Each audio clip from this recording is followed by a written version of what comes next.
Wee Dougie and the Riverbank by David George Douglas for Bridie, Holly, Skye and Farah. Morag sniffed the sweet, crisp morning air which filled the glen at this time of year. She was a Shetland pony, smaller than most, but what she lacked in size she more than made up for in stamina, guile, and sure-footedness.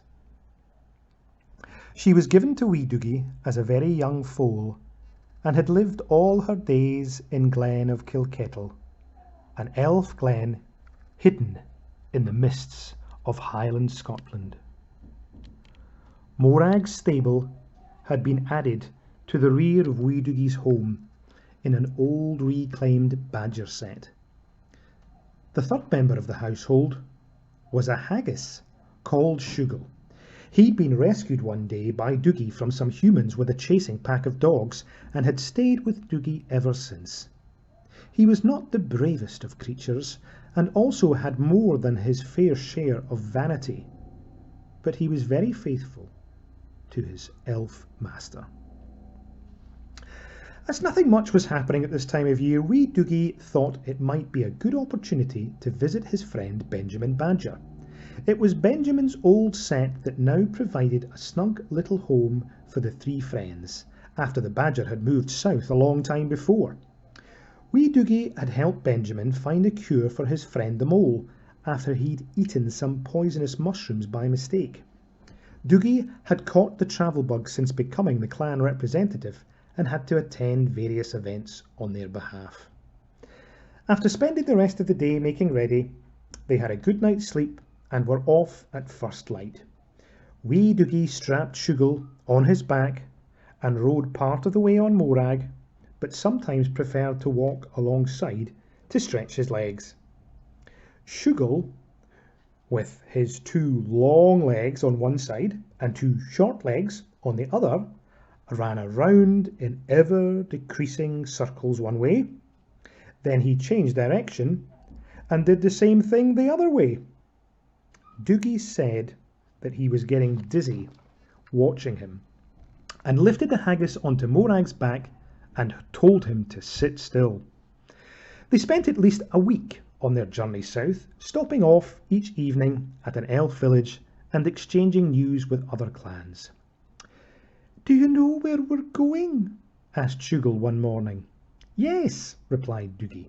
"It's a place called the Riverbank. I think we're getting quite close now."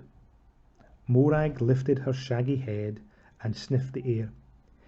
"Yes, I can smell water nearby," she said. They rounded the next bend in the track, and in front of them appeared a tree-lined stream, which in the distance flowed into a wide river. Benjamin was sitting on a grassy mound with his two best friends, a water rat and a mole.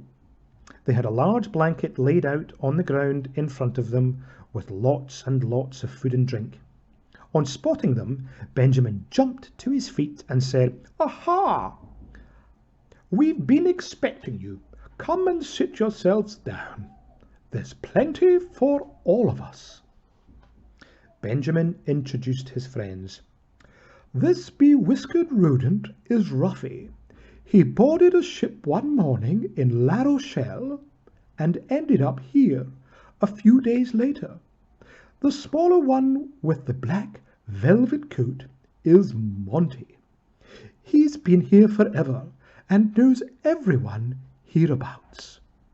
Shoogle, in his normal vain manner, announced, "I'm Shoogle McDougal of Auchenboogle, and I'm one of an endangered species." Ruffy and Monty had been forewarned by Benjamin and smiled indulgently. "Well, Monty, you look to be in the pink and fully recovered," said Wee Dougie. "I haven't looked at a mushroom since then," replied Monty. "And many thanks to you all for helping Benjamin." Shoogle turned pale at the memory of their encounter with Nessie in her dark, dank cavern beside that deep Scottish loch I hope we never have to go back there again, he muttered. If there is a next time, I'll stay up top with you, Morag. Benjamin smiled at the haggis and said, I know Nessie smells a bit fishy, and she can look rather frightening at first sight, but when you get to know her, she'll tell you wonderful stories of the old days when dinosaurs walked the earth. What are dinosaurs? Asked Shoogle. Wee Dougie said, You know that big oak tree that Callum Kilkettle lives in? Well, dinosaurs were fierce creatures as big as that tree, but don't worry, Shoogle, because they're long gone. Nessie is probably the only one left. Monty piped up, I'm on her side. I probably wouldn't be here, but for her, I hope she's around for a long time. The small group enjoyed a pleasant afternoon on the riverbank, eating, drinking, and telling tales of their different experiences. At one stage, Ruffy persuaded them all to take a short trip on his punt, as he was eager to relate his tales of the river at the different spots along the way. The afternoon slowly drifted into evening, and the friends packed up the picnic bits and pieces and made their way back to Benjamin's set. Monty and Ruffy said their good nights and headed off, while Benjamin welcomed his visitors into his home. After their recent travels, the three friends slept deep and long, eventually waking to kitchen sounds as Benjamin prepared breakfast for them. They were full to bursting as the old badger kept bringing more and more food for them. But eventually he sat down on his fireside chair and said, Monty and Ruffy should be here soon. Last week we arranged to visit Bunty Beaver to help her repair their dam a little further upstream. She'll be pleased to have some extra help. Once they were settled in the punt, Ruffy took hold of his long pole and began to edge out into the middle of the stream, and then, with some strong strokes, started to make headway against a not too strong current. After about half an hour, the stream narrowed, and they caught sight of the beaver's dam up ahead. Ruffy secured the punt to a willow tree and rejoined the party as they were introduced to Bunty and her family. She explained that following recent heavy rains, the dam had suffered some damage and it would have to be repaired before the season changed to winter. So once they had been led into the neighbouring woods where the beavers had felled many small trees and branches, they set to and began hauling it back to the dam. Wee Dougie was amazed at how the beavers seemed to know exactly where to position each tree or branch and how quickly the repairs were completed. Yes, said Bunty. It's great when we can concentrate on the repair work rather than bringing in the trees and branches. That should see us through until springtime. Many thanks to you all for your hard work here today. Now, any time you'd like a swim in our big pond, just pop up and enjoy yourselves. The following weeks passed all too quickly, and it was soon time for Wee Dougie, Morag and Shoogle to return to Kilkettle. On their final evening on the riverbank, Benjamin invited all the neighbourhood creatures to a party, and near the end he asked Dougie to have a quiet word. Remember the last time I came up to Scotland and we met up with Nessie? Oh yes, said Wee Dougie. That was one very special day. Benjamin said, I promised Nessie I'd return to see her, and so far I haven't managed to get up there. I was wondering, as your return journey takes you past the Great Glen, if you'd go and spend some time with her.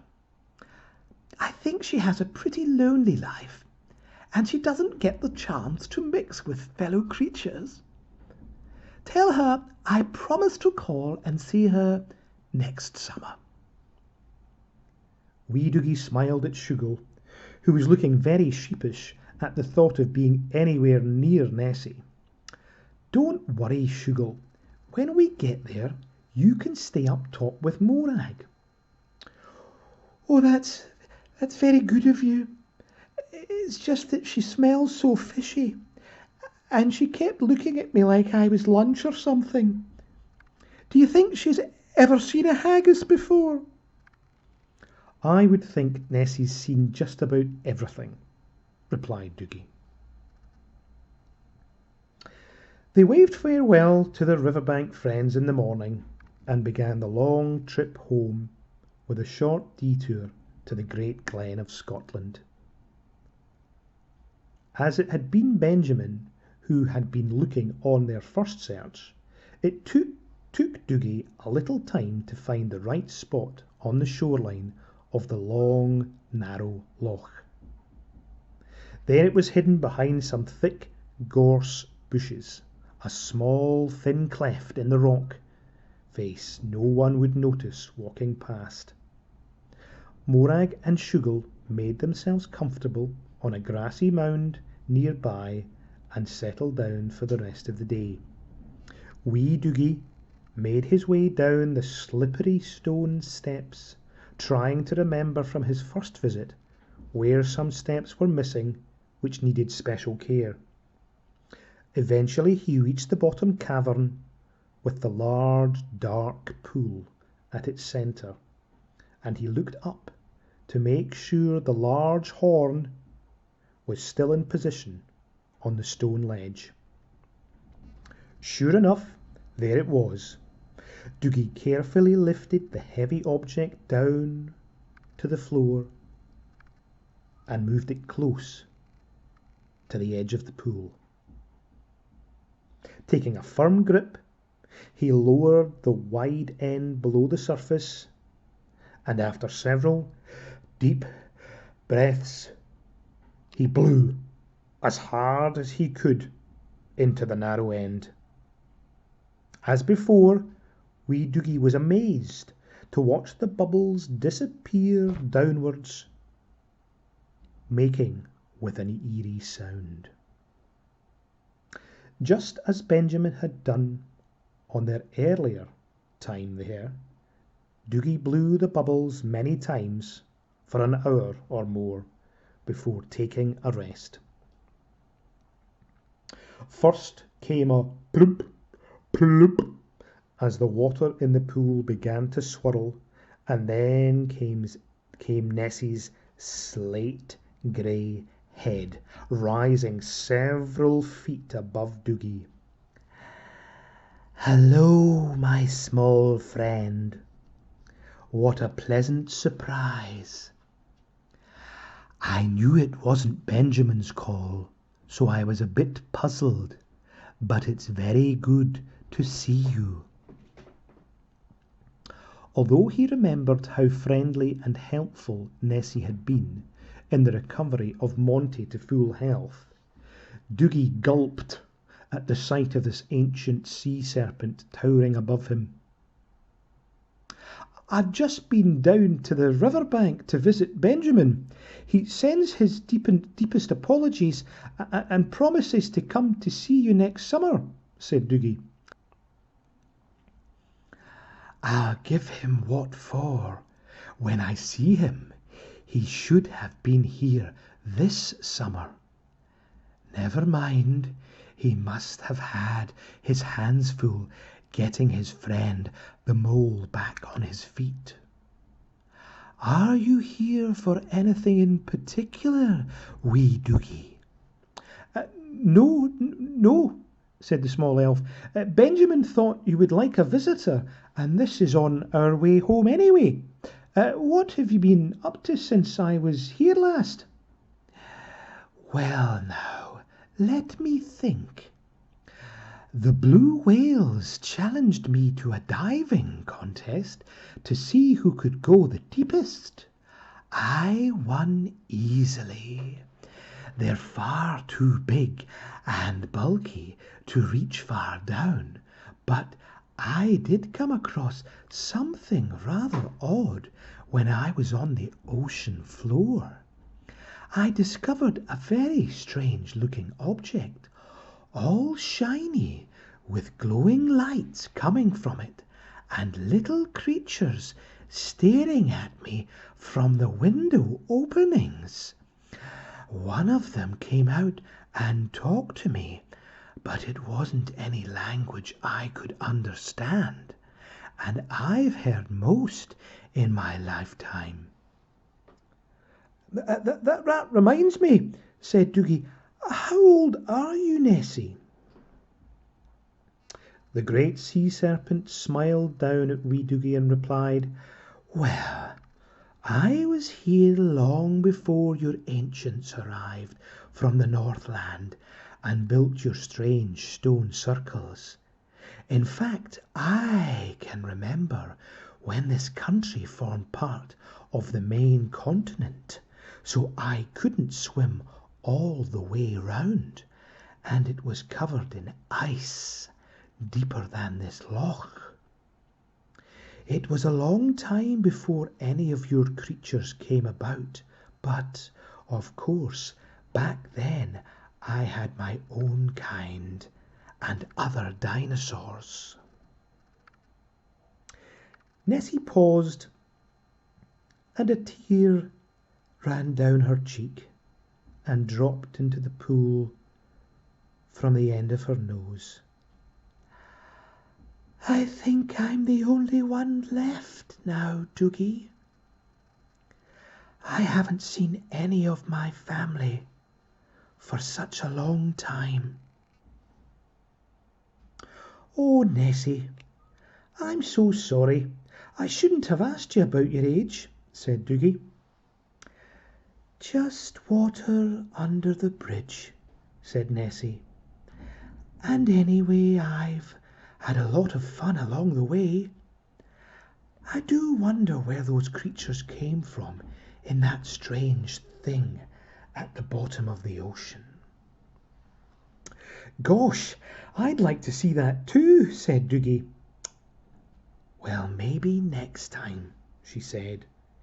It's a long way from here, and I'd need to get you a special bubble to survive the journey. Wee Dougie asked, What did dinosaurs look like? Were they all like you? Nessie thought for a moment before replying, No, some were very frightening to look at. Dougie smiled to himself as he took in Nessie's size, shape, and very sharp teeth. Well, it's lucky for Shoogle they're not around any more. How is the small tubby pudding? Nessie asked. Oh, he's taking it easy up top with Morag. I left them lying on a soft, grassy bank overlooking the loch. With a sly wink to Dougie, Nessie said, It would be rather rude of me not to say hello. Why don't we take a wee trip to the surface and see what's happening? Now put the horn back on the ledge, then step into this bubble. Nessie had blown a bubble just the correct size for Wee Dougie, and she gently took him below and guided it through her secret passageways. He could see nothing in the pitch-black waters, and was relieved when Nessie broke the surface of the large loch. The bubble plopped and disappeared, so Dougie gripped tightly to Nessie's slimy ears as only her head and neck appeared above the surface. She glided silently from side to side for some time, and Dougie became aware of several humans on the shore preparing a boat to go fishing. Shh, said Nessie. Let's have some fun." The humans had pushed the small boat into the water and were just about to get on board when Nessie quietly pulled in beside them. All 4 humans fell back into the cold water and ran screaming back to shore, pointing behind them as Nessie and Wee Dougie disappeared into the gathering dusk. "I must stop doing that," said Nessie, but Dougie didn't believe a word of it. Nessie and Wee Dougie slid into the small bay below the long ruined remains of a castle, and Dougie jumped ashore to where Morag was waiting. "Hello, Morag. It's a great pleasure to meet you. I bumped into Shikdar last year when I was up north chasing some squid, and he told me all about you. You seem to enjoy that trip."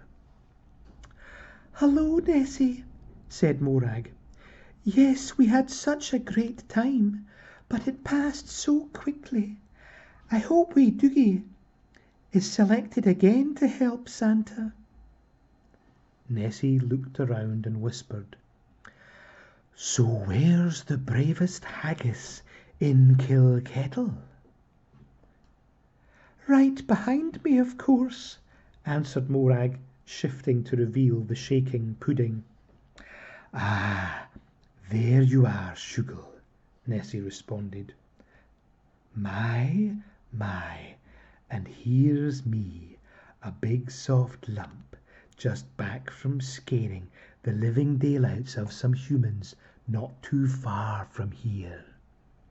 They may have spotted you and decided to swap fish for pudding." "Oh, that's very kind of you," quavered the haggis. "Very pleased to meet you, I'm sure." "Now, Dougie, about that trip to see the strange thing at the bottom of the ocean. How about you come back next spring? I'll not be far away, and once you've blown the horn, we'll get something organized with the sea creatures to make it into a trip to remember. That'll teach that scruffy old badger to keep his promises.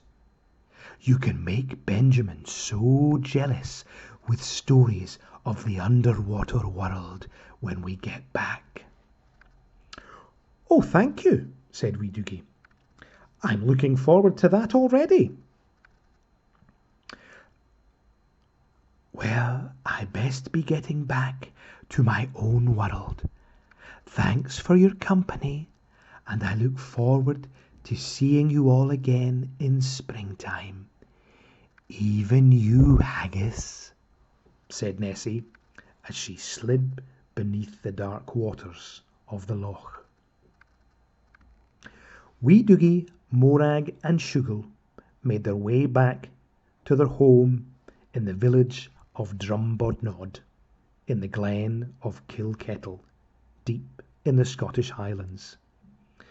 As they travelled, Dougie described what Nessie had told him about ancient times when dinosaurs ruled the world. Shoogle's eyes widened when Dougie told them how big these creatures were and the size of their teeth. He also described the odd craft at the bottom of the ocean, with its strange lights and little people inside. They certainly had plenty to think about. The end.